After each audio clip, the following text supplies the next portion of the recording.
The moment I boarded the plane, I told myself this would be just like every other deployment. The weight of my gear on my back, the hum of the engines, the murmured goodbyes, it was all routine. But deep down, something gnawed at me. Maybe it was the way Emily had been distant the past few weeks, the way she avoided my eyes when I kissed her goodbye. I pushed the thought away. We'd been through this before. She always struggled when I left, but she was my wife. She would wait for me. At least, that's what I believed. The months passed in a blur of missions and sleepless nights. Letters from Emily came less frequently, and when they did, they were short, almost cold. I chalked it up to stress, the strain of distance. My calls often went unanswered, my messages left unread. Still, I refused to doubt her. I had to believe she was just coping in her own way. I had to believe in us. When my boots finally hit American soil, relief flooded me. I was home. I imagined Emily running into my arms, tears in her eyes. Instead, I stepped into an empty house. The pictures were gone. Her clothes, her things, gone. And on the kitchen table, a single envelope. My stomach twisted as I tore it open. Divorce papers. My hands trembled. The date of filing told me everything I needed to know. She hadn't even waited for me to come back.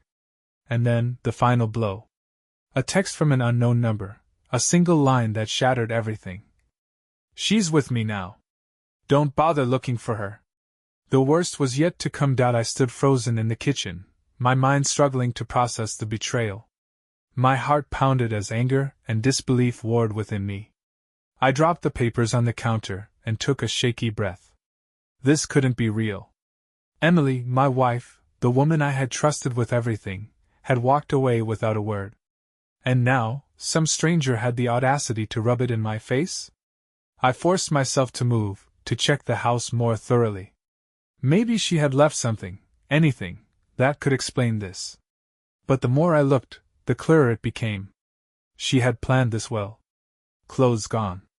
Jewelry missing. Even the framed wedding photos were nowhere to be found. It was as if she had erased me from her life entirely. I clenched my fists, a storm building inside me. I needed answers. I grabbed my phone and dialed her number, but it went straight to voicemail. I tried again. Nothing. Gritting my teeth, I scrolled through our old texts, searching for any sign, any clue that I had missed. And then I saw it, an unfamiliar number appearing again and again in our conversations. Without thinking, I called it. The phone rang once, twice, then clicked. A man's voice, smug and taunting. You don't get it, do you? She's moved on. Let it go. Rage boiled over. My grip tightened around the phone. This wasn't just a betrayal, it was a calculated attack on everything I had built. And I wasn't about to roll over and let them take what was mine. I wasn't the kind of man to act without thinking, but every instinct in my body screamed for confrontation. Instead, I forced myself to take a step back. This wasn't just about anger.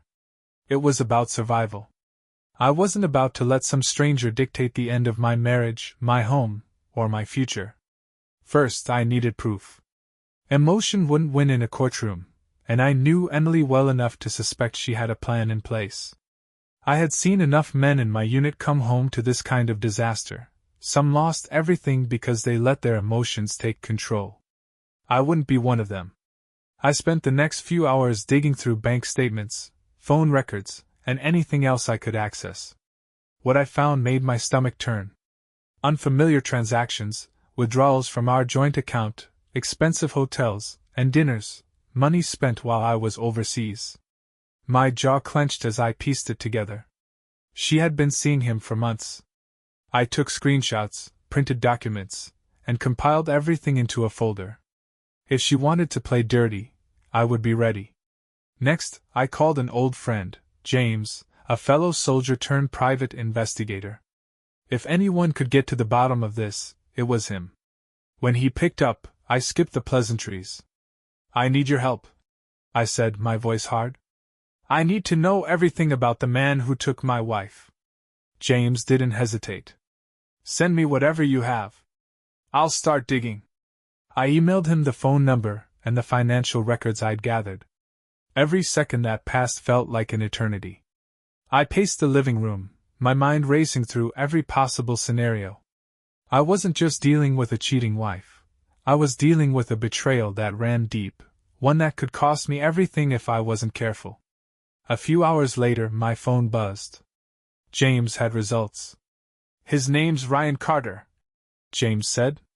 "Works in finance, mid-level guy, nothing special. But here's the kicker, he's been seeing Emily for almost a year." A year. I clenched my jaw, trying to process that.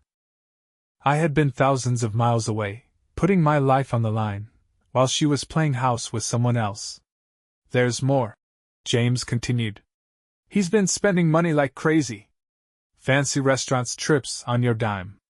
And he's got a reputation. Not his first time messing with a married woman." I exhaled sharply, forcing myself to stay calm. "Anything I can use in court?" "Plenty. I'll send you the files. But you need a lawyer fast. Emily's trying to bleed you dry." I had figured as much. I thanked James and immediately started searching for the best divorce attorney I could find. If Emily thought I would roll over and let her and her new boyfriend take what was mine, she was in for a rude awakening. This wasn't just about revenge. This was war, and I intended to win. The next morning, I sat in the office of Mark Holloway, one of the best divorce attorneys in the state. He was a no-nonsense kind of guy, the type who had seen it all. As I laid out my case, showing him the financial records and James's findings, he listened intently, nodding as he flipped through the documents. "This is good," he finally said. "Emily's got no idea what's coming." He explained the strategy, how we would counter her claims, prove her infidelity, and ensure that I walked away with what was rightfully mine. For the first time since coming home, I felt a sense of control returning. Emily had made her move. Now it was my turn. Mark wasted no time.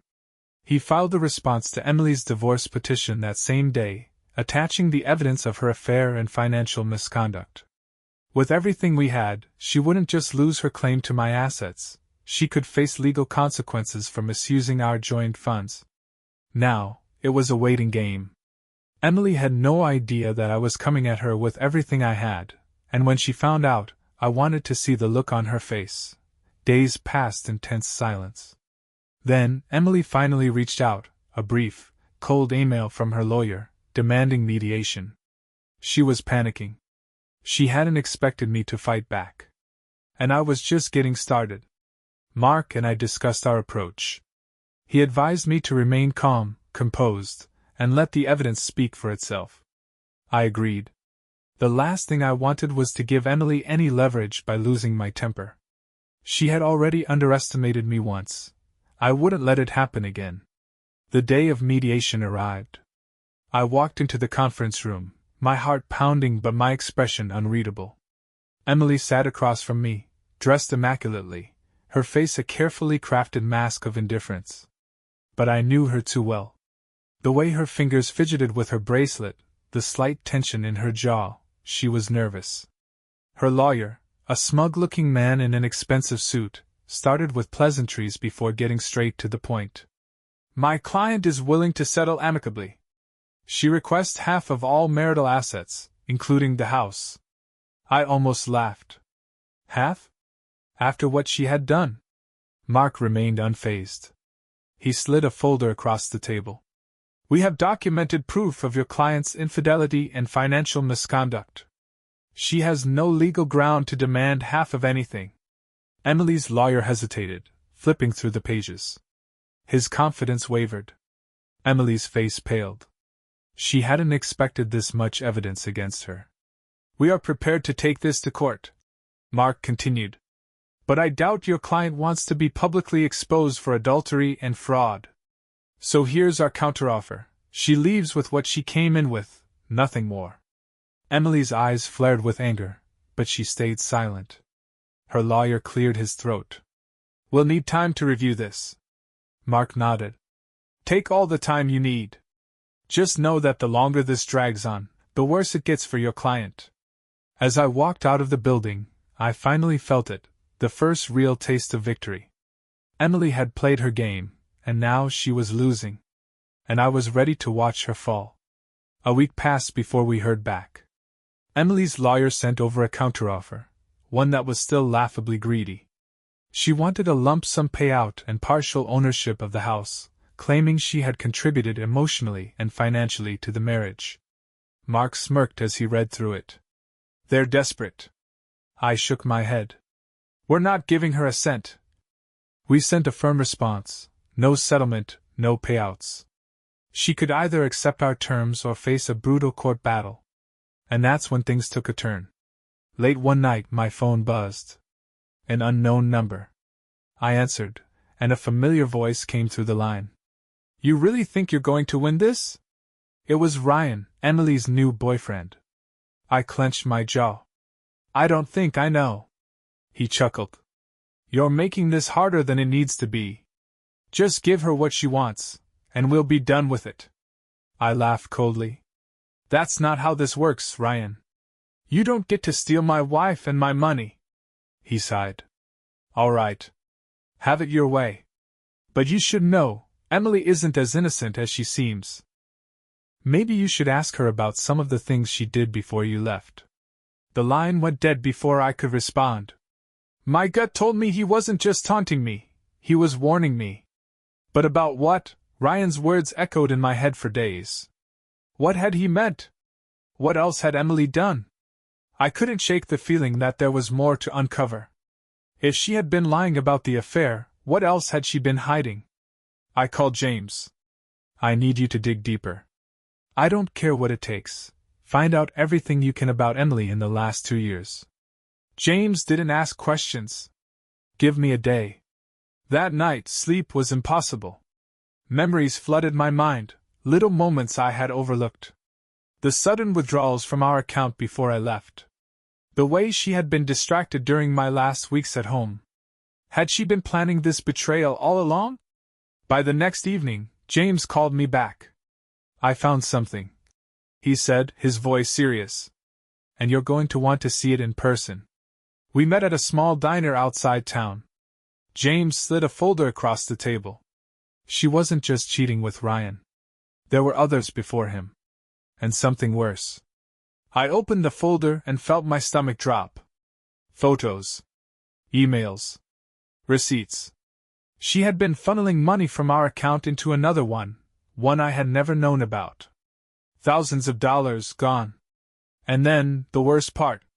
A message from Emily to someone else, dated a month before I deployed. I just need to wait a little longer. Once he's gone, everything will be in place. The betrayal ran deeper than I had imagined. She hadn't just abandoned me. She had been planning this for years. I clenched my fists. She thought she had me cornered, but she was wrong. This wasn't just about winning the divorce anymore. It was about exposing her for who she really was. Armed with James's findings, I met with Mark again. He reviewed the documents carefully, his expression darkening.